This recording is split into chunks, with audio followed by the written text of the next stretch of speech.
College ক্যাম্পাসগুলো সম্পূর্ণ college campus যেটা মা সরস্বতীর কেন্দ্র হওয়া উচিত সেটাকে এরা ওয়োতে কনভার্ট করেছে। তা আমরা তো বারবার বলছি এই তদন্ত এখন হবে না, এই তদন্ত 8 মাস পর যখন তৃণমূল ক্ষমতা থেকে চলে যাবে তখন এর তদন্ত হবে। যার কোনো সম্মান নেই তাদের সম্মান হানি আবার কি করে হতে পারে? আমি সৃজন ভট্টাচার্যকে আমি চ্যালেঞ্জ করছি, আমি মীনাক্ষী মুখার্জিকে চ্যালেঞ্জ করছি, সিপিএমের প্রত্যেকটা দাপটে নেতাকে আমি চ্যালেঞ্জ করছি যে আপনারা কলকাতাতে আর দিল্লিতে দাঁড়িয়ে বলুন যে আপনারা ইন্ডি অ্যালায়েন্সের সদস্য না। বেশ কিছু জনের নামের তালিকা বের করেছিলেন এবং তিনি সরাসরি অভিযোগ করেছিলেন টিএমসিপির এই নেতৃত্ব যারা টাকা তোলে এবং ইউনিয়নের রাজ চালাচ্ছে। সেখান থেকে শিলিগুড়ির একজন টিএমসি নেতা তিনি আবার মানহানির মামলা করেছেন আপনাদের দলের শুভেন্দু অধিকারীর বিরুদ্ধে। কি বলবেন এই বিষয়ে? দেখুন, তৃণমূল কংগ্রেসের মধ্যে যে এক একটা বড় বড় ধর্ষক রয়েছে এটা কিন্তু এবার প্রমাণ হয়ে গেছে। তো এই মানহানির এখন ওদের মান কোথায়? তো হানি কি হবে? যার কোনো সম্মান নেই তাদের সম্মান হানি আবার কি করে হতে পারে? তো এইসব লোক দেখানি আইওয়াশ করার নিজের পদটাকে বাঁচিয়ে রাখার একটা লাস্ট একটা প্রচেষ্টা। কারণ এই দলের ভবিষ্যৎও নেই আর এই দলের আর বেশি দিন জীবনটাও বেঁচে নেই। এই দলটার 8 মাসের আয়ু নিয়ে বেঁচে রয়েছে।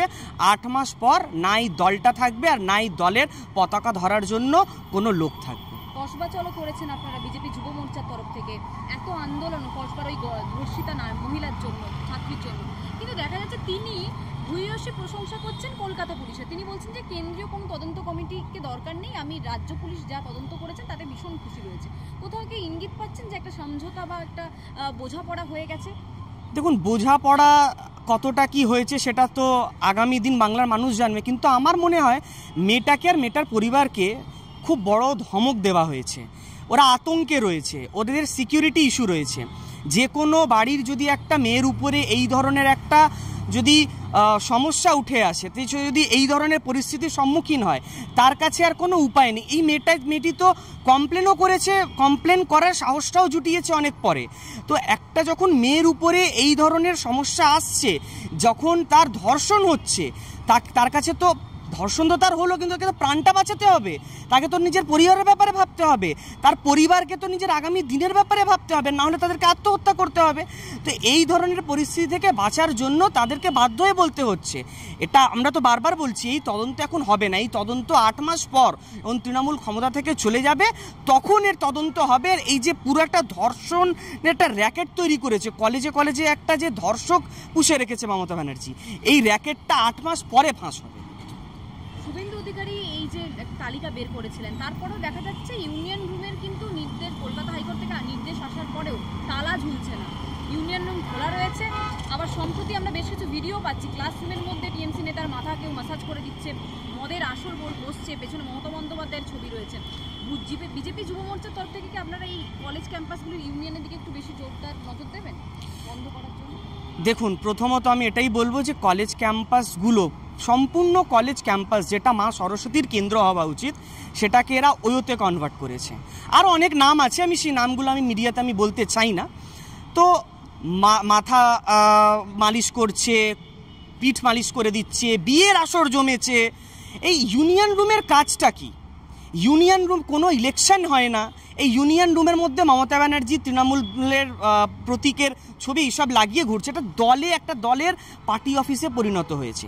এবার বিষয় রইল ভারতীয় জনতা যুব মোর্চা। আমি আজকে আপনাকে একটা বড় ব্রেকিং দিচ্ছি, আপনি আর কিছুদিন প্রতীক্ষা করুন। অনেক এমন আরটিআই এর রিপোর্ট আসছে, প্রত্যেকটা কলেজে কলেজে তৃণমূল ইল্লিগাল রিক্রুটমেন্ট করেছে। আমরা ভাবি, জনগণ ভাবে যে শুধু এসএসসি অবধি ইল্লিগাল রিক্রুটমেন্ট রয়েছে। প্রত্যেকটা কলেজের মধ্যে যে স্টাফ নিয়োগ হয়েছে সেই স্টাফ নিয়োগের মধ্যেও একটি বড় দুর্নীতি রয়েছে এবং যারা তৃণমূলের প্রিয় দাদা যারা টাকা দিয়েছে তাদেরকে এই রিক্রুটমেন্টের মধ্যে দিয়েছে, রিক্রুট করেছে। কাউন্সিলর থেকে নিয়ে এমএলএ থেকে নিয়ে এবং তৃণমূলের বহু বড় বড় প্রভাবশালী নেতার রিকমেন্ডেশনে কলেজের ভিতরে নিয়োগ হয়েছে। যেমন একটা উদাহরণ মনোজিৎ মিশ্র, এরকম আরও অনেক উদাহরণ আসবে। আপনি যাদবপুর থেকে নিয়ে আর পুরো আপনি শিলিগুড়ি, মানে সাগর থেকে শিলিগুড়ি এই ধরনের নিয়োগ হয়েছে। আপনি আর কিছুদিন ওয়েট করুন, আমরা এটা পুরো পর্দা ফাঁস করতে চলেছি। পাশাপাশি আমরা দেখতে পাচ্ছি আপনারা বিজেপি যুব মোর্চার তরফ থেকে বিভিন্ন কলেজগুলি, সেক্ষেত্রে এসএফআই এর তরফ থেকে কিছুদিন আগে কলেজ স্ট্রিটে তারা যে প্রতিবাদ করেছিল ধর্মঘটের জন্য রাস্তায় নেমে, সেখানে বলছেন যে আরএসএস, এই আরএসএস বা এবিভিপি এদের যে মানসিকতা, সেই মানসিকতা কোথাও গিয়ে কলেজের পরিস্থিতি বা পরিবেশকে ধ্বংস করছে। এখানে এবিভিপি বা আরএসএস কোথা থেকে চলে আসলো? তৃণমূল দখল করে রেখেছে কলেজগুলো। দেখুন, এদের মধ্যে না একটা আঁতাত রয়েছে। এই বামফ্রন্ট আর তৃণমূল কংগ্রেস তো ইন্ডিয়া অ্যালায়েন্সের পার্টনার।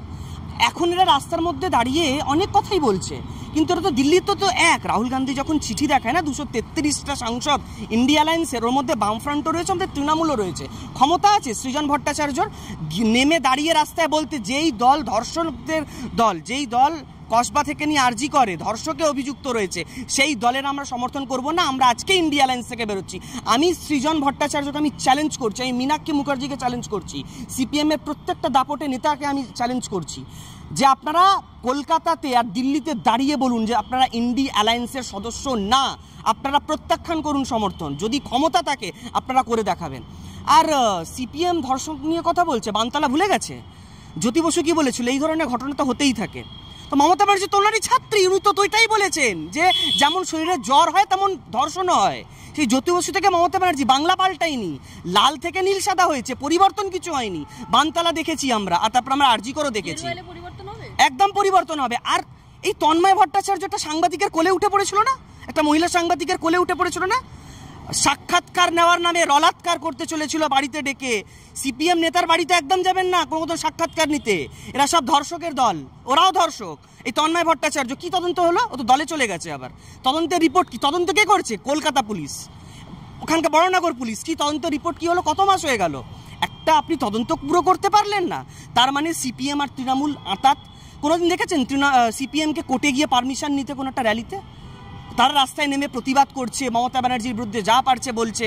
আর কোনোদিন দেখেছেন তৃণমূল তো সব জায়গায় ক্ষমতা দখল করেছে, একটা কর্পোরেশনের বাই ইলেকশন হলে সেখানেও তারা গিয়ে রিগিং করে জিতে যাচ্ছে। কোনোদিন দেখেছেন যাদবপুরের ভিতরে ঢুকে তৃণমূলের কোনো নেতা কোনো দাপট দেখাতে পেরেছে? সেখানে তো বামফ্রন্ট রয়েছে, প্রেসিডেন্সি তারা ঢুকতে পেরেছে। এটা আঁতাত। যাদবপুরে আমাকে থাকতে দাও, আমি যাদবপুর নিয়ে লুটবো, খাবো, মজা করব। আমি ওখানকার ইউনিয়ন রুমকে আমি ধর্ষকদের রুম বানাবো, ওয়ো সেন্টার বানাবো, আর এখানে তারা রাজ্য তুমি ধর্ষণ করো।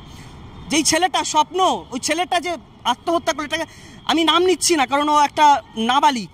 এই ছেলেটা যাকে হত্যা করলো অভিযুক্তকে এসএফআই এর একটা নেতা, 2 বছর হয়ে গেল, তদন্ত কোথায়? সেই তদন্তের রিপোর্ট কি? কে তদন্ত করছে? কলকাতা পুলিশ তদন্ত করছে।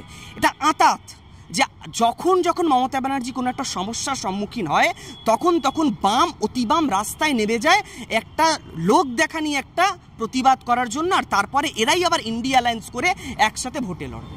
রাজদা, প্রথমত যারা বিজেপি যুব মোর্চা করছে কিংবা বিজেপি করছে তারা নরেন্দ্র মোদীর মুখ দেখেই অনেকে এসছেন, অনুপ্রাণিত হয়েছেন, কিন্তু কোথাও গিয়ে 75 বছর পূর্ণ হয়ে নরেন্দ্র মোদী তিনি নিজের যে পদ রয়েছেন প্রধানমন্ত্রী পদ, সেখান থেকে ইস্তফা দেবে এবং কংগ্রেসও বারবার কটাক্ষ করছে যে ঝোলি গুছিয়ে নিয়ে এবার বেরিয়ে পড়ুন, আপনার সময়সীমা একদম শেষ হয়ে গেছে।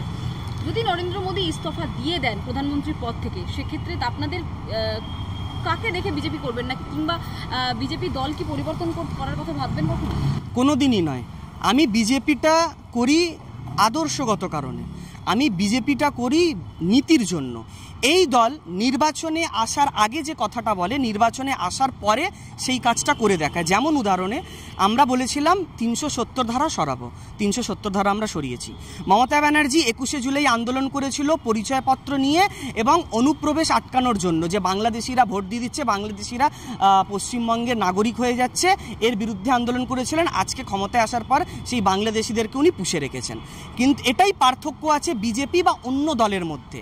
আর যতটা বিষয় হলো রিটায়ারমেন্ট, দেখুন নরেন্দ্র মোদীর রিটায়ারমেন্ট তো হবে না, কারণ নরেন্দ্র মোদীকে 5 বছরের জন্য ম্যান্ডেট এই দেশের মানুষ দিয়েছে 2024-এ, আপনি 2029 অবধি কন্টিনিউ করুন। এবার বিষয় হলো কংগ্রেসের কথা। দেখুন কংগ্রেসকে সিরিয়াসলি কেউ নেয় আমার মনে হয় না। আপনি বাংলার জনগণ কি সারা দেশের জনগণকে আপনি কাউকে জিজ্ঞাসা করুন যে রাহুল গান্ধীকে সিরিয়াসলি নেয়, বলবে যে না আমি সিরিয়াসলি নিই না। তো রাহুল গান্ধীর এই কথাগুলো ওরা মাঠে থাকে না, এদের তো এটাই সমস্যা, মাটির সাথে কোনো সম্পর্ক নেই। এসি ঘরে বসে, এসি ট্যাবলোতে ঘুরে বেড়ায়, এসি গাড়িতে ঘুরে বেড়ায়, কোটি কোটি টাকার জামা পরে, ভালো ভালো আলিশান একদম অট্টালিকাতে থাকে, আর ওখান থেকে মিডিয়াকে বাইট দেয়। আর এদের কোনো কাজ নেই। তো নরেন্দ্র মোদী ম্যান্ডেট নিয়ে এসেছে এবং কাজ করে উনি উন্নত ভারত তৈরি করার জন্য এসেছে। যতক্ষণ সেই পদক্ষেপ ওনার পুরো হচ্ছে ততক্ষণ উনি কোথাও যাচ্ছেন না। আরো ভালো ভালো খবর দেখতে সাবস্ক্রাইব করুন বাংলা হান্টির ইউটিউব চ্যানেল। বাংলা হাটের আরও খবর দেখতে নজর রাখুন। বাংলা খবর মানেই বাংলা হাট।